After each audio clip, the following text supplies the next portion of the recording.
Bom dia, irmãos. Paz do Senhor Jesus, amém? Estamos iniciando aqui mais uma escola dominical. Que Deus te abençoe nesta manhã, que o ensino da palavra fale ao seu coração. Que Ele possa encher o seu coração, encher a sua mente com sabedoria do nosso Deus e que a gente possa louvar e agradecer ao Senhor por mais um dia que amanhece, mais um dia que as misericórdias do Senhor se renovam e que possamos louvar, porque nós vemos como Deus é bom e como as grandezas do Senhor refletem o poder do nosso Deus, Deus da criação. Louvado seja o Senhor. Vamos adorar?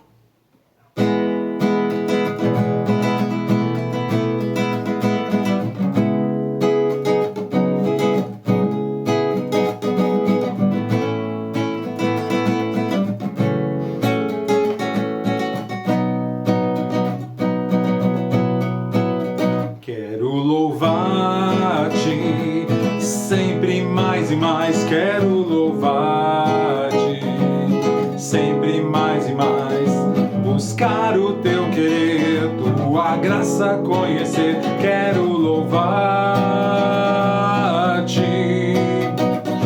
As aves do céu cantam para ti, as feras do campo refletem teu poder. Quero cantar, quero levantar as minhas mãos a ti. Quero servir-te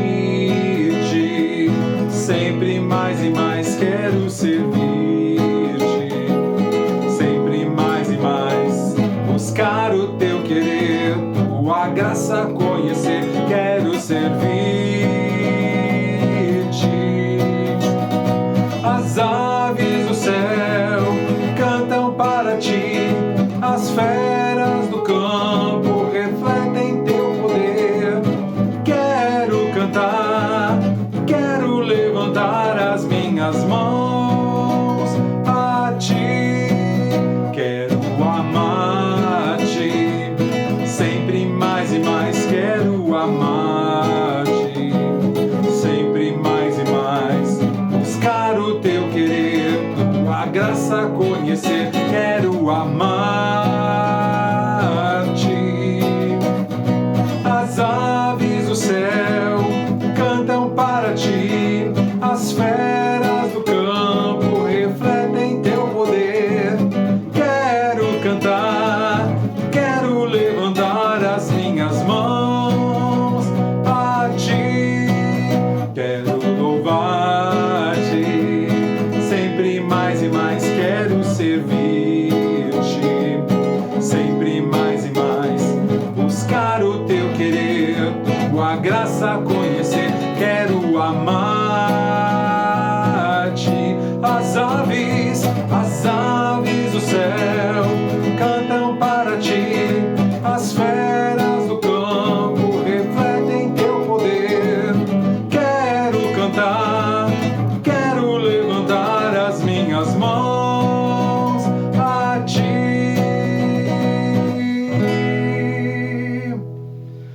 Senhor, nosso Deus e nosso Pai, nós somos gratos a Ti, Senhor, porque o Senhor criou todas as coisas e o Senhor nos formou, o Senhor nos criou. E somos gratos a Ti por sermos criados pelo Senhor e sermos tornados filhos Seus, Senhor. Obrigado porque o Senhor nos encontrou, nos resgatou, nos lavou e nos perdoou. Muito obrigado, Senhor, porque é o Senhor que ensina o bom e verdadeiro caminho, o caminho do Senhor, o melhor caminho para todos nós. Enche o nosso coração da Tua palavra, enche o nosso coração do Teu amor e da Tua sabedoria. Por favor, Senhor, abençoa a aula dessa escola dominical nesta manhã. Nós somos gratos a Ti. Em nome de Jesus. Amém. Amém. Deus abençoe, pessoal. Ótima aula a todos. Paz, irmãos. Que a graça do nosso Senhor Jesus Cristo esteja com todos. Não estamos gravando da igreja. Nós, professores, estamos gravando neste momento de nossas residências por conta da pandemia.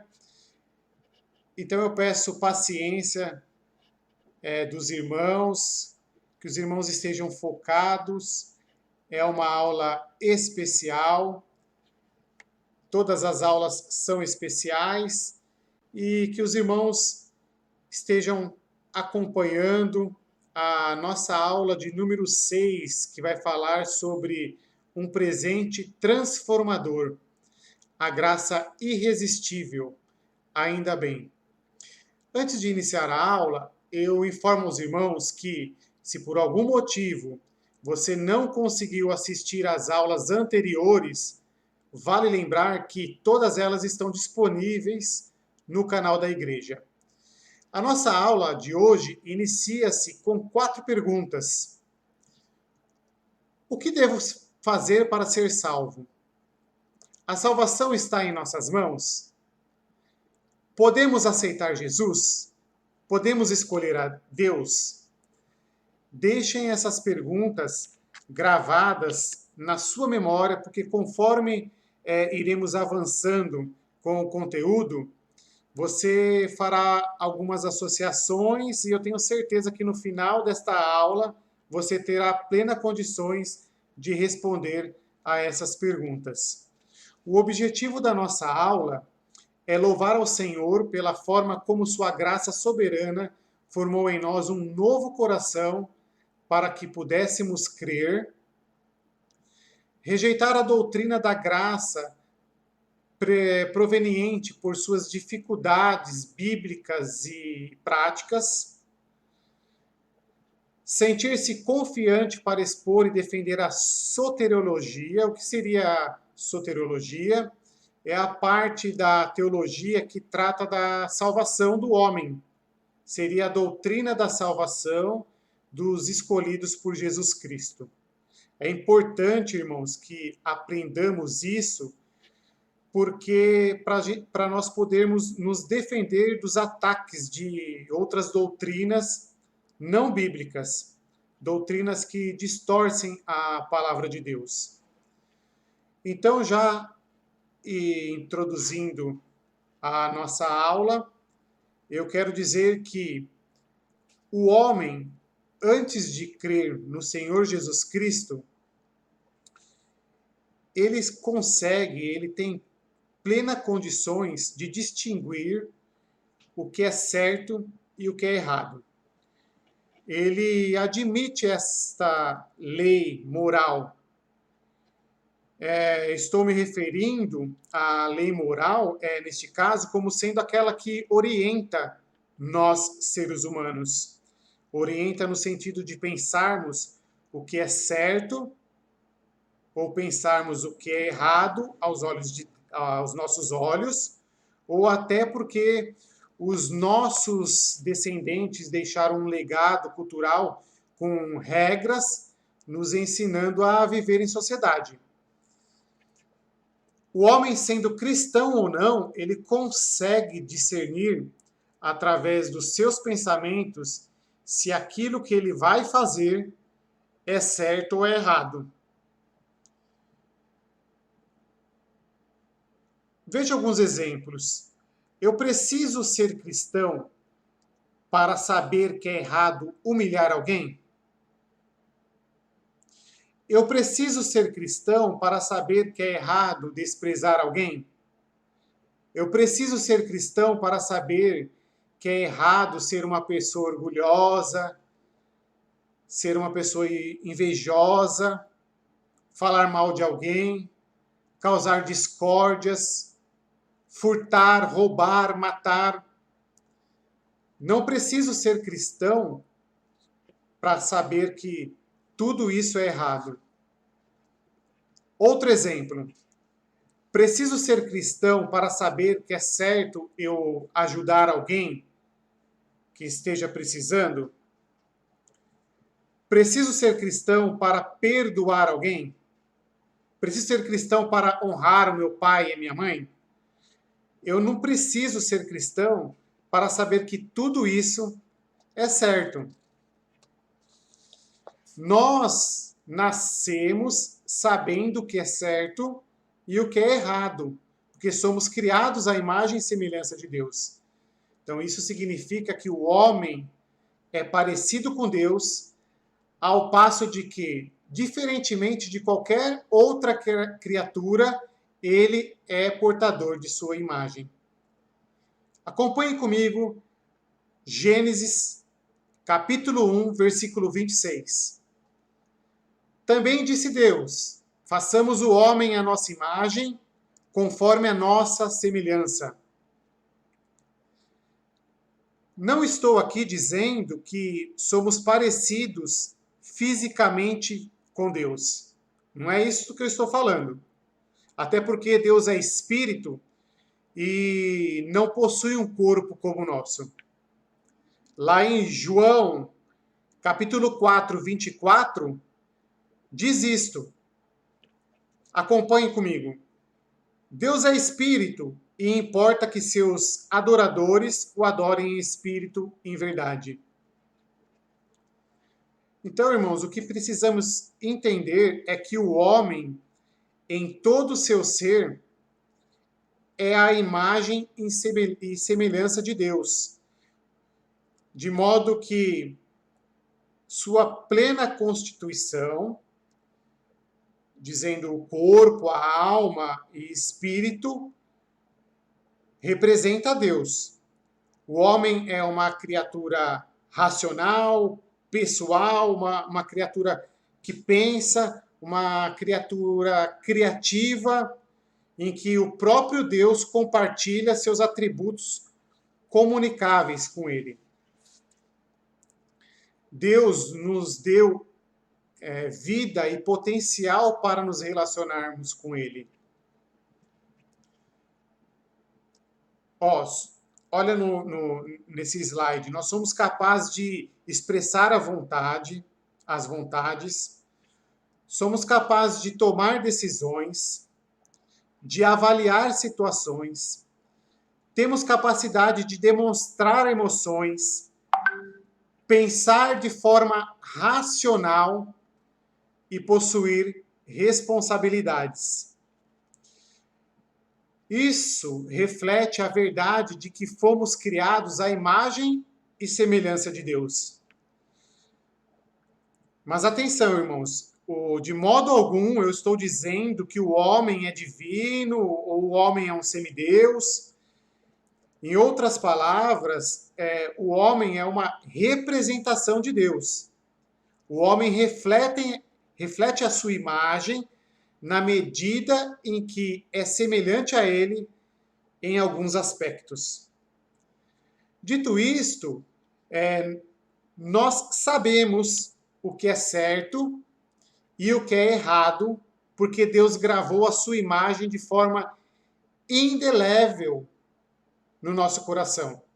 Ou seja, algo que não pode se apagar no coração do homem. Eu lembro na última aula que o presbítero Marcelo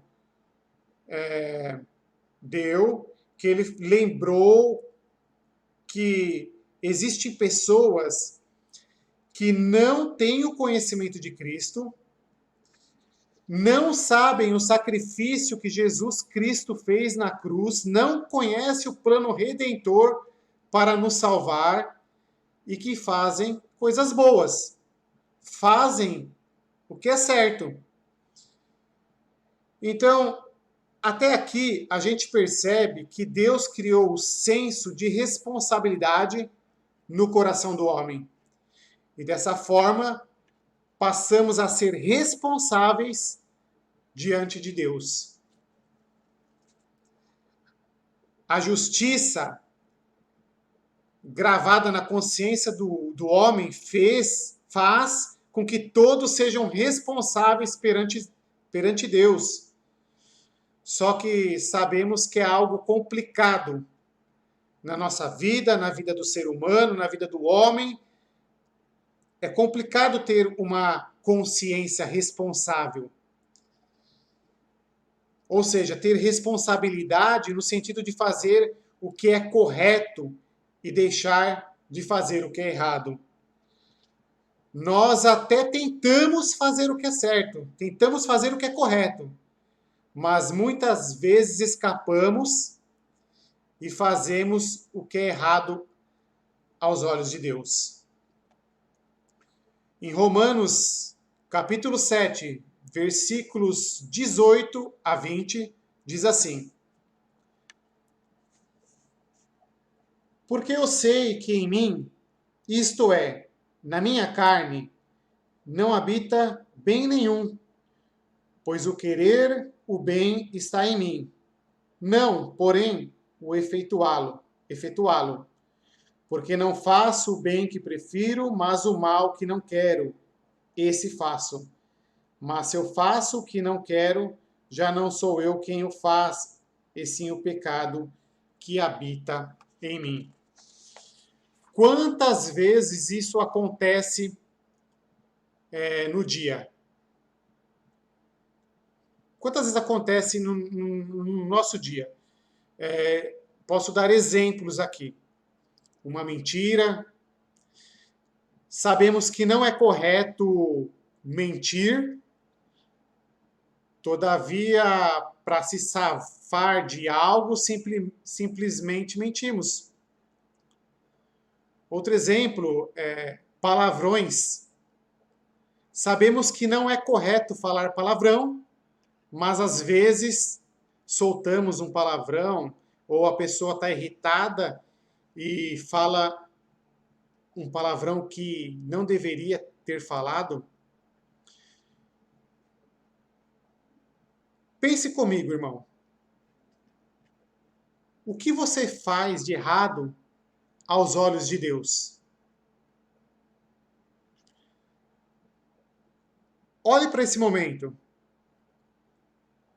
Você fez algo de errado ou continua fazendo algo de errado que não são bons aos olhos de Deus?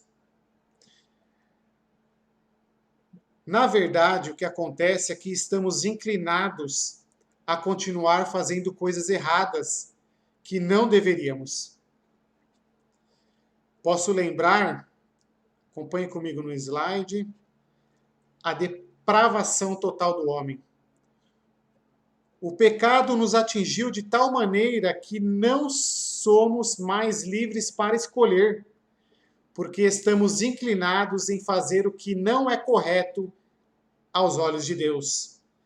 Já não podemos ter o livre arbítrio de escolher em fazer somente o bem, porque a tendência que temos é fazer o mal. Mas lembre-se que há perfeição em Jesus Cristo. A absoluta perfeição que Deus exige dos homens nunca foi e nem será alcançada por nenhum ser humano sequer, seja ele cristão ou não. Só Jesus, como eu disse, só Jesus Cristo alcançou esta perfeição. Agora, como cristãos, ou como cristão, eu creio que Jesus Cristo é o único que alcançou a perfeição, sabendo que nós não teríamos condições de sermos perfeitos, por amor e misericórdia da sua vida, por amor e misericórdia, Jesus Cristo dá a sua vida a nosso favor, para que o erro seja apagado. Como que isso ocorre? Quando você é alcançado pela graça de Deus e é transformado através do Espírito Santo. Neste momento, o que você fez que não é agradável aos olhos de Deus aparece. Você pensa, opa, aquilo que eu fiz ou isso que estou fazendo não é agradável, não é correto. Então você se arrepende e Deus, através de Cristo Jesus, te perdoa. Você se torna uma nova criatura, recebe de Deus um coração novinho em folha. Deus concede um novo coração, disposto a amá-lo livre para sujeitar-se a ele em amor. Olha o que diz a palavra de Deus em Ezequiel 36, 26. Não está aí na tela, irmãos, mas eu vou ler para que os irmãos saibam, se os irmãos quiserem acompanhar comigo aí na Bíblia. Ezequiel, capítulo 36, versículo 26, diz assim: Dar-vos-ei coração novo e porei dentro de vós espírito novo. Tirarei de vós o coração de pedra e vos darei coração de carne.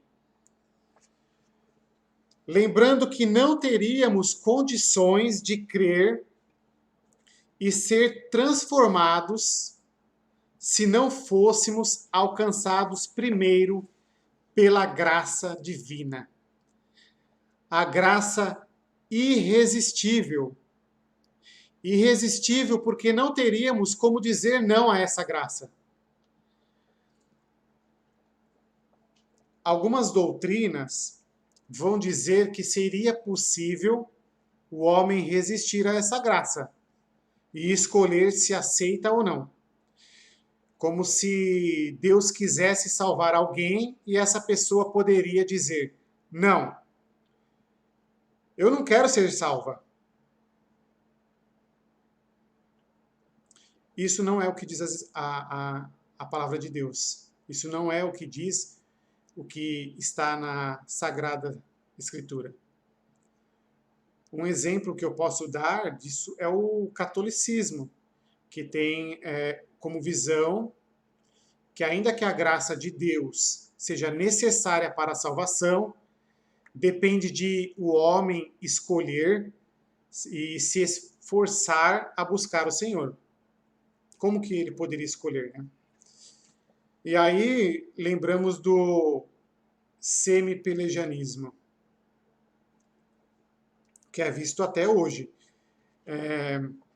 O semi-pelagianismo é uma linha de pensamento cristã que trata principalmente sobre a salvação, da soteriologia, e ensina basicamente que o ser humano é salvo exclusivamente por Deus, mediante a graça, mas que a salvação partiria somente da iniciativa da boa vontade no coração do homem para com Deus.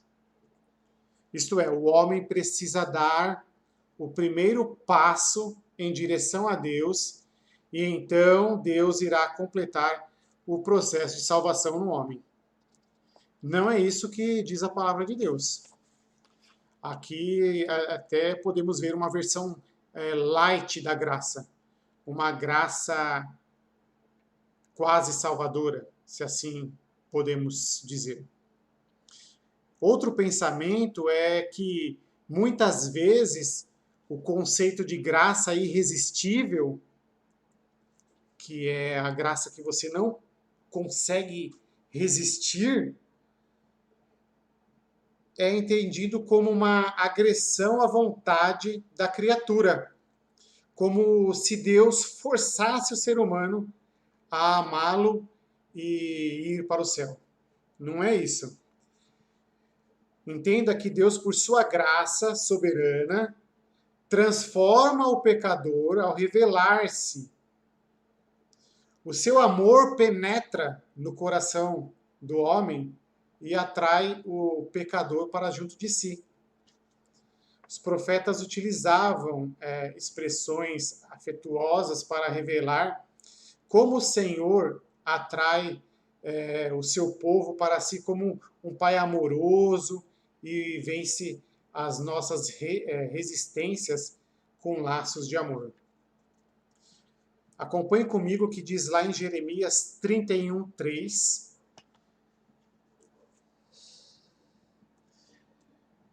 De longe se me deixou ver o Senhor, dizendo: com amor eterno eu te amei, por isso com benignidade te atraí. Olha o que diz também lá em Oséias, capítulo 11, versículo 4. Atraí-os com cordas humanas, com laços de amor. O amor de Deus é perfeito e, juntamente com as suas demais perfeições, seria suficiente para atrair a admiração e despertar um maravilhamento em todas as suas criaturas. A graça transforma o pecador para que ele receba a salvação para a qual Deus o predestinou, de modo que, mesmo eu querendo crer ou não, jamais poderia resistir a ela. Lembrando que não mereço, mas Deus olha com misericórdia, Deus olha para nós com amor e nos concede e nos transforma e nos capacita a crer e a desejar viver de acordo com a sua vontade. Acompanhe comigo o que diz aí na Confissão de Fé de Westminster, nos seus capítulos 7 e 8. Diz assim: o homem, tendo se tornado pela queda incapaz de ter vida por meio desse pacto, o Senhor designou-se a fazer um segundo pacto, geralmente o pacto da graça. Nesse pacto, ele livremente oferece aos pecadores a vida e a salvação por Jesus Cristo, exigindo daqueles a fé neste para que sejam salvos e prometendo dar a todos os que estão ordenados para a vida o seu Santo Espírito, para dispô-los e habitá-los a crer. Concluindo nossa lição, as tentativas de atenuar a graça como forma de garantir a liberdade humana acabam limitando a liberdade e soberania divinas e concedendo ao homem parte da glória para a salvação.